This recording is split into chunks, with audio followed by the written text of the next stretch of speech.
Salam sejahtera bagi kita semua, Shalom Ibu Bapak Saudara sekalian. Kembali lagi dalam acara Cahaya Rohani edisi Kristen Protestan. Saat ini kita akan kembali melihat firman Tuhan dan juga merenungkannya. Maka sebelum itu mari kita bersama berdoa memohon pertolongan dari Roh Kudus. Kita berdoa.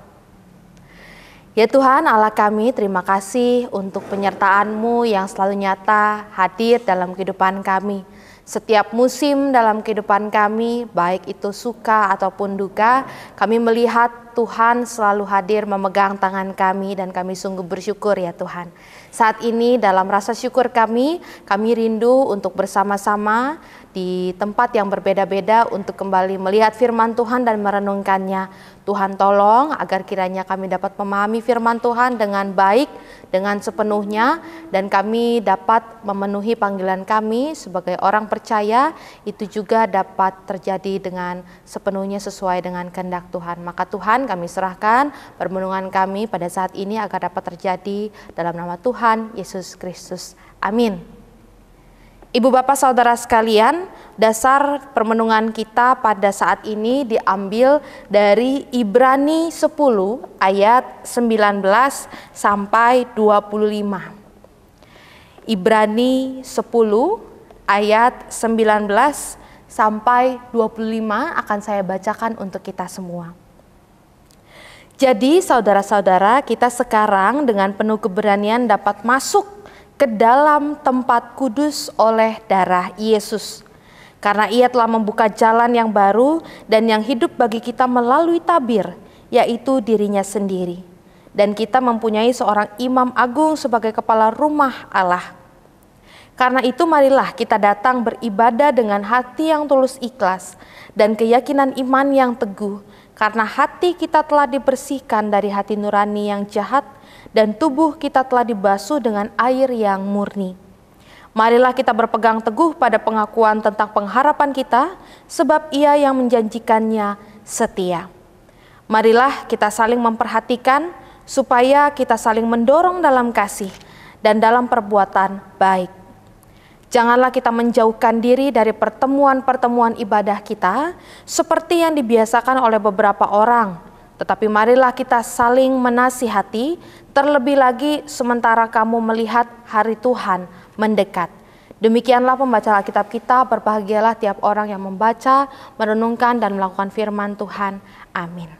Ibu bapak saudara sekalian, dengan tema iman tumbuh bersama.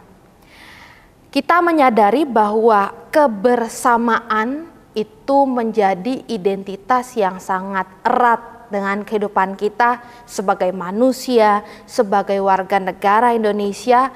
Bahkan kita punya yang namanya gotong royong, bahwa kita sadar sebagai makhluk sosial kita saling membutuhkan, dan untuk mencapai keberhasilan itu tidak bisa dilakukan sendiri, tapi justru membutuhkan kerjasama, kebersamaan dari banyak orang. Ibu bapak, kalau kita melihat di banyak hutan gitu ya, pohon-pohon yang tumbuh dan tumbuhnya itu bukan 1-2 tahun, tapi bisa berpuluh-puluh bahkan sampai ratusan tahun. Mereka bisa kuat berdiri bersama-sama tentu karena mereka saling terhubung. Di bawah tanah ada akar-akar yang banyak dan bersama-sama mereka saling menopang, saling mengalirkan nutrisi. Beda dengan pohon yang berdiri di padang tandus yang hanya sendirian, mudah sekali tumbang. Demikian juga saat kita berbicara tentang kebersamaan, partisipasi dari banyak orang itu sesungguhnya sangat menguatkan. Tentu kita juga mengingat perumpamaan tentang lidi yang kalau hanya satu batang itu sangat mudah dipatahkan.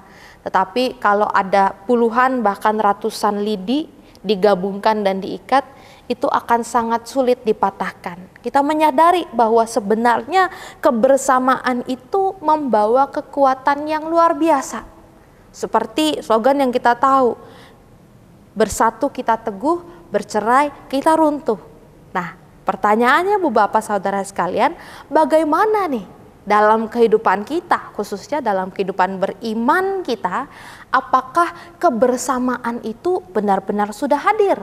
Karena kita tahu kebersamaan itu membawa kekuatan. Atau justru yang hadir dalam kehidupan beriman kita itu hanyalah kebersamaan yang semu, kebersamaan yang pura-pura, alias hanya ada individualisme iman.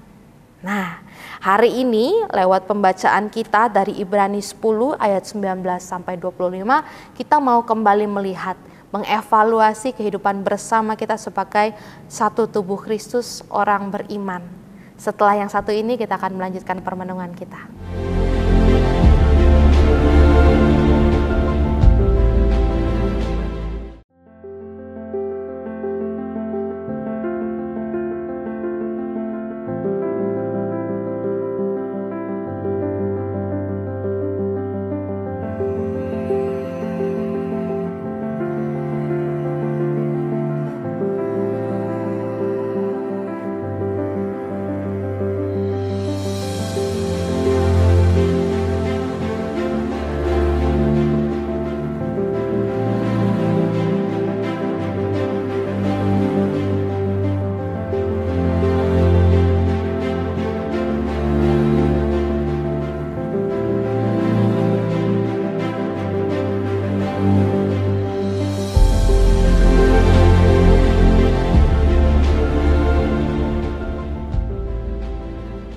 Ibu bapak saudara sekalian, melanjutkan tentang permenungan kita, kebersamaan dalam kehidupan iman. Nah, dari bacaan Alkitab kita dari Ibrani 10 ayat 19 sampai 25, kita melihat bahwa Rasul Paulus kembali mengirimkan surat kepada jemaat di Ibrani karena ada pesan yang perlu mereka ingat dalam kehidupan beriman bersama-sama. Paulus kembali mengingatkan tentang perbedaan yang sangat signifikan setelah Yesus mengorbankan dirinya dan memberikan kehidupan kepada kita umat beriman. Nah, ada perbedaan yang hadir dalam kehidupan orang Kristen. Apa itu? Paulus bilang bahwa yang berbeda adalah saat ini sudah hidup dalam kehidupan yang diberikan oleh Tuhan kita, Yesus Kristus yang sudah mengorbankan dirinya. Sekarang kita tidak perlu lagi bersusah payah dengan usaha kita sendiri untuk menggapai kehidupan kekal itu. Kenapa? Karena Yesus sendiri yang sudah memberikan kehidupan kekal itu bagi kita. Nah, signifikansi ini disampaikan oleh Paulus. Kenapa? Karena kita perlu mengetahui konteks jemaat di Ibrani pada saat itu. Saat itu jemaat di Ibrani mereka hidup sebagai Kristen dan kehidupannya itu tidak mudah. Mereka berdampingan dengan agama dan kepercayaan lain, dan yang paling kuat pada saat itu adalah agama Yahudi. Dan perbedaan yang signifikan antara kedua agama itu, antara Kristen dan juga Yahudi pada zaman itu adalah kepercayaan terhadap kehidupan kekal. Apakah itu sesuatu yang harus kita capai atau itu adalah sesuatu yang sudah diberikan Tuhan bagi kita? Maka Paulus menjelaskan, kita ini dalam kehidupan kita tidak perlu lagi yang namanya memberikan korban bakaran, memberikan hal-hal yang sifatnya keagamaan itu untuk mendapatkan kehidupan kekal. Bukan itu lagi tujuan kita. Karena kehidupan kekal itu sudah diberikan oleh Tuhan bagi kita. Kalau dulu kita membutuhkan perantara, yaitu imam untuk mengantarai kita dengan Tuhan Allah kita, dan hanya orang-orang tertentu yang boleh masuk ke ruang Maha Kudus. Tapi setelah Yesus mati di kayu salib dan bangkit, maka kita tidak perlu lagi yang namanya perantara itu, karena Yesus sendiri yang adalah perantara kita dengan Allah kita.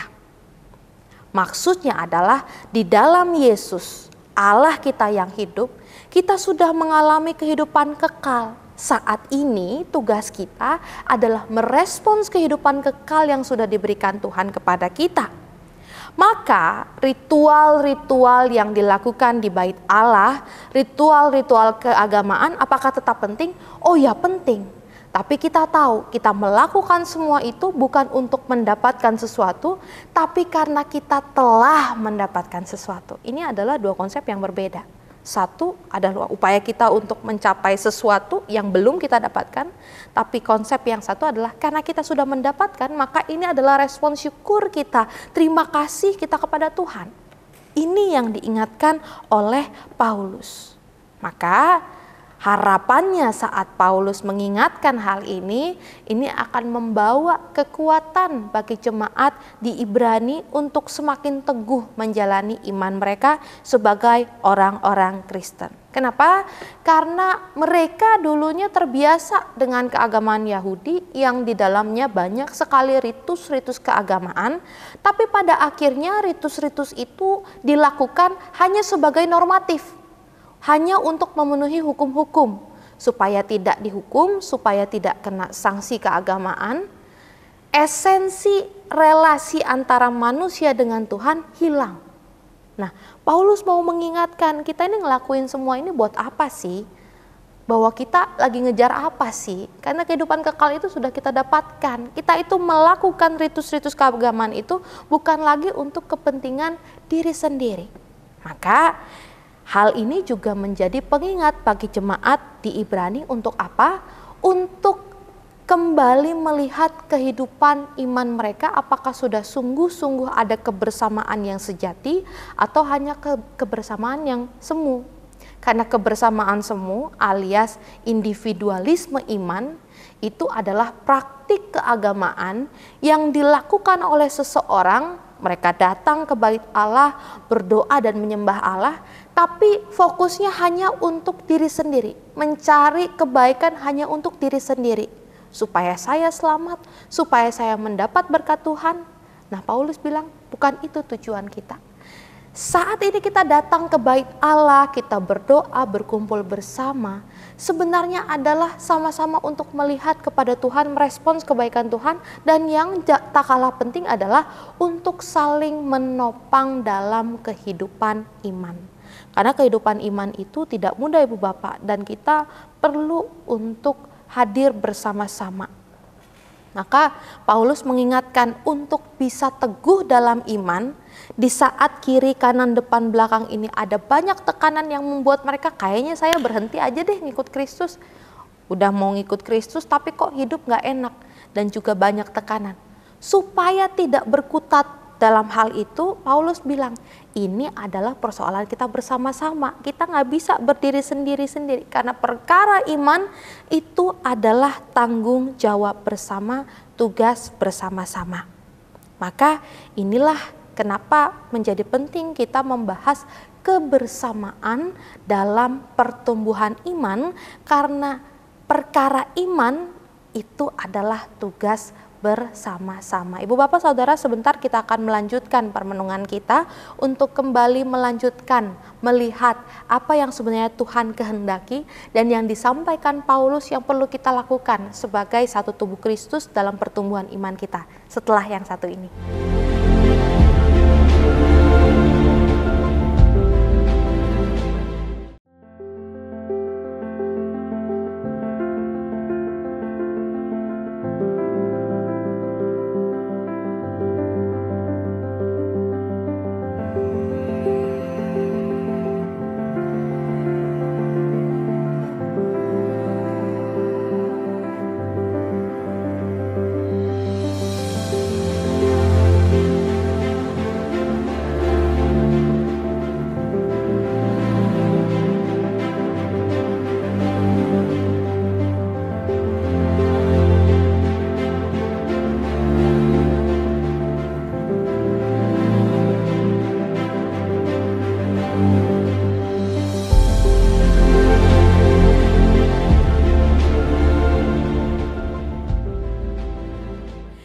Bapak Saudara sekalian, melanjutkan tentang percakapan iman yang bertumbuh dalam kebersamaan.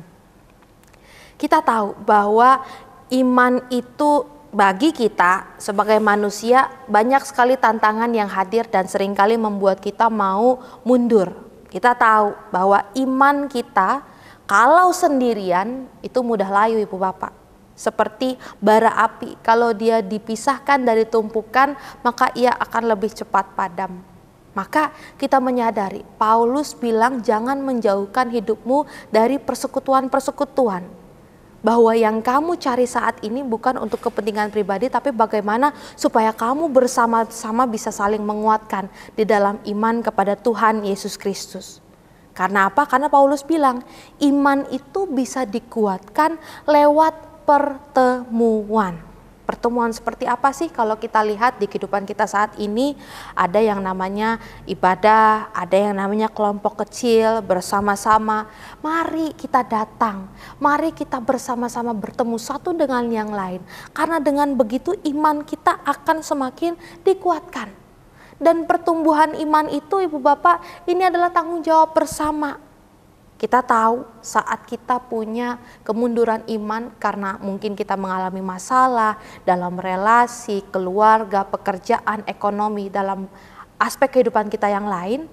Saat ada orang lain yang datang dan memberikan kekuatan bagi kita. Mungkin kekuatannya hanya dengan kehadirannya yang mau duduk dan mendengar cerita kita di samping kita. Itu sangat menguatkan, bukan? Maka mari kita juga melakukan hal yang sama, yaitu menjadi hadir bagi sesama kita. Jangan malah kalau ada orang yang sedang mengalami masalah, mengalami pergumulan, kita malah ngejulitin, kita malah ngomongin, cari-cari salahnya apa ya sehingga dia menghadapi hal yang berat semacam itu. Itu tidak membangun. Dan itu bukan hal yang dikehendaki oleh Tuhan. Tapi yang dikehendaki adalah kita bisa saling menguatkan bersama-sama. Maka kehidupan bergereja itu sebenarnya adalah wadah bagi kita untuk dikuatkan sekaligus menguatkan sesama kita. Ya, Ibu Bapak, Saudara, kalau kita datang ke gereja, saat orang lain menyapa kita dengan senyuman yang hangat, bukankah itu juga akan menghadirkan sukacita dan kekuatan bagi kita? Maka seringkali di rumah rasanya pusing, banyak masalah. Tapi kalau datang ke gereja, kalau orang-orang di gerejanya baik dan juga penuh kasih, kita rasanya pengen ke gereja aja. Nah, itu juga yang menjadi tugas kita. Untuk menjadikan gereja sebagai rumah yang aman dan nyaman bagi setiap orang yang mencari pertolongan, yang mencari tempat untuk berteduh dalam kehidupannya. Maka inilah tugas kita sebagai satu tubuh Kristus, bagaimana kita perlu hadir dalam persekutuan-persekutuan yang membangun, yang memperkuat iman kita. Saat kita bercerita, saat kita mendengar cerita, seringkali cerita-cerita itu menjadi berkat kekuatan bagi kita. Maka kita diajak oleh Paulus yang pada saat itu menulis surat kepada jemaat Ibrani, marilah saling tolong menolong. Marilah pelihara kebersamaan itu supaya imanmu tetap teguh.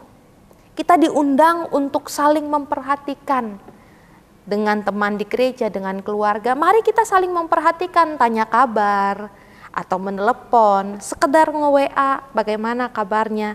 Itu adalah satu dari sekian banyak hal yang bisa kita lakukan untuk apa? Untuk menumbuhkan iman bersama-sama. Juga kita bisa melakukannya dengan apa? Dengan memberi pujian, dengan mendoakan sesama kita, dengan kata-kata yang membangun. Itu bisa menjadi bahan bakar iman orang lain. Karena itu juga yang akan menjadi bahan bakar iman bagi kita. Maka Ibu Bapak Saudara, mari kita terus melakukan kehendak Tuhan, menjadi hadir dan dapat menjadi kekuatan bagi sesama kita. Dan bersama-sama kita saling bertumbuh di dalam iman kita. Karena pertumbuhan iman adalah tanggung jawab kita bersama-sama. Mari kita sama-sama akan berdoa, memohon pertolongan dari Tuhan. Kita berdoa. Tuhan, terima kasih atas firman-Mu yang kembali mengingatkan kami tentang panggilan kami bahwa pertumbuhan iman adalah tanggung jawab kami bersama. Tuhan, tolong ampuni kami saat kami masih sering menjadi beban bagi orang lain, menjadi penghilang sukacita bagi sesama kami. Ampuni kami Tuhan. Kami mau menjadi pribadi yang menumbuhkan iman orang lain. Kami mau jadi pribadi yang menguatkan bagi orang lain. Maka Tuhan, kiranya Engkau yang menyempurnakan kami dalam setiap bagian yang diberikan pada kami, sehingga kami dapat terus menjadi sosok yang penuh kasih, penuh kata-kata yang membangun, penuh perhatian kepada sesama kami. Dan kami tahu di saat kami mau memberi diri, dan di situ juga kami sedang menerima berkat yang melimpah dari Tuhan. Kami mau Tuhan untuk menjalani keseharian kami bersama-sama dalam keluarga kami, dalam pekerjaan kami, dalam masyarakat, dan kiranya pertumbuhan iman itu dapat terus kami rasakan di saat kami memberikan diri kami dalam hidup kebersamaan. Inilah doa kami ya Tuhan, kami serahkan kehidupan kami hanya ke dalam tangan Tuhan Yesus Kristus, Juru Selamat kami yang hidup. Amin.